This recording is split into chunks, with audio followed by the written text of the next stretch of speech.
Laissez-moi vous conter l'histoire d'un grand guerrier et de son fidèle compagnon Game, s'aventurant dans les terres blanches vers leur épique destinée. L'escalde avait nommé cet homme Smotik.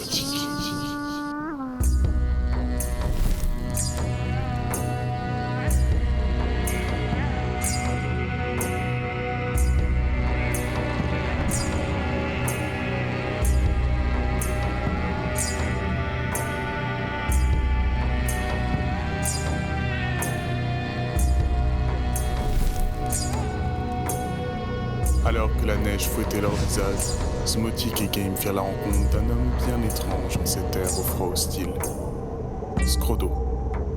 Tel était le nom de ce viking, dont la prédilection était d'user de discrétion et de se dissimuler dans l'ombre pour agir.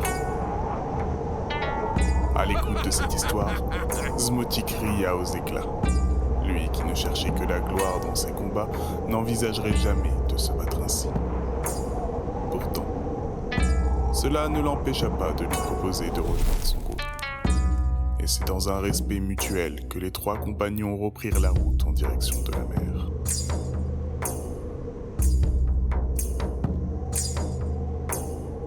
Bravant froid et vent, les trois compagnons continuèrent leur route vers la mer.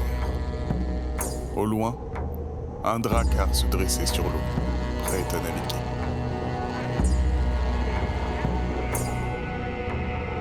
En s'approchant de ce dernier, le groupe fit face à un chat sauvage et agressif accompagné d'une guerrière portant un casque à l'allure démoniaque.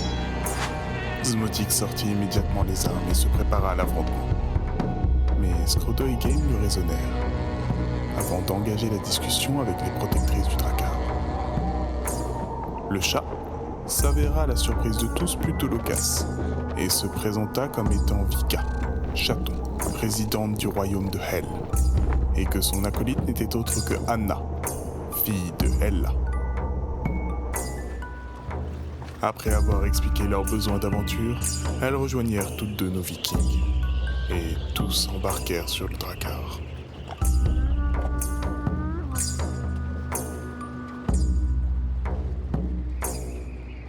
Après de nombreux jours à naviguer, Smotik aperçut une terre sur laquelle accoster, afin d'y poursuivre son périple. Lors de l'exploration de cette nouvelle terre, le petit groupe aperçut un homme à la peau mate et à l'impressionnante carrure se dissimulant dans un bosquet.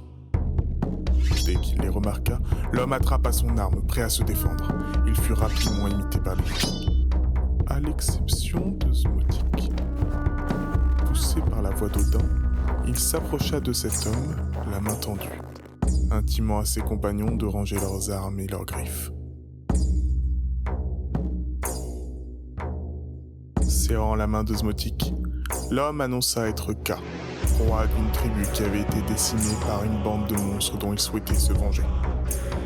Flairant un potentiel combat épique, Smotik proposa son aide, et K l'accepta, à l'unique condition de ne pas avoir à partager le loot.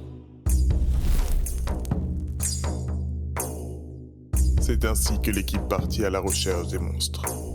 En traversant une épaisse forêt, ils firent la rencontre d'un étrange petit personnage qui s'affairait à couper des arbres. Suspicieux, Smotik demanda à ses compagnons de l'encercler stratégiquement, car il ne connaissait que trop bien les légendes sur le peuple des nains vikings. Smotik et K s'avancèrent vers le nain qui les menaça de sa hache. Souhaitant éviter le combat pour l'instant, ils expliquèrent leur présence dans la forêt. Rapidement, le nain se détendit et se présenta sous le nom de Nounours, avant d'expliquer qu'il préparait des pièges afin d'attaquer les monstres.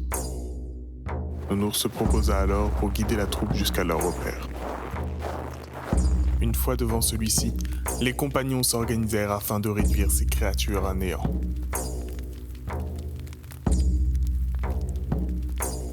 Et enfin, une bataille épique s'engagea. Les coups d'épée, le choc des boucliers, le son de la peau se déchirant, les bruits des crocs et des griffes résonnèrent jusqu'au petit matin. Ce n'est qu'après avoir laissé à K le temps de récupérer l'entièreté du loot que les Vikings reprirent la route à la recherche d'un coin tranquille pour se reposer. au détour d'un chemin, le groupe fit la rencontre d'un jeune skald, poussant la chansonnette à l'aide de son luth.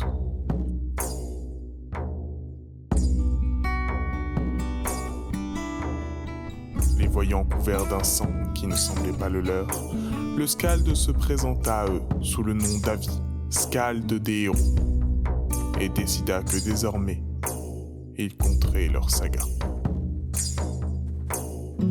Avi les guida jusqu'à un village viking, dirigé par 2 guerrières, dont les sagas feraient rougir les Valkyries.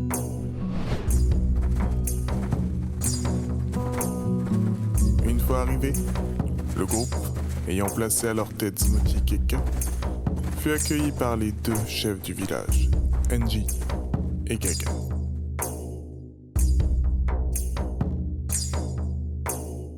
Après avoir écouté les récentes aventures du groupe, les 2 chefs décidèrent d'organiser un banquet afin de célébrer la défaite des monstres et l'arrivée de ces fiers guerrières et guerriers au sein du village.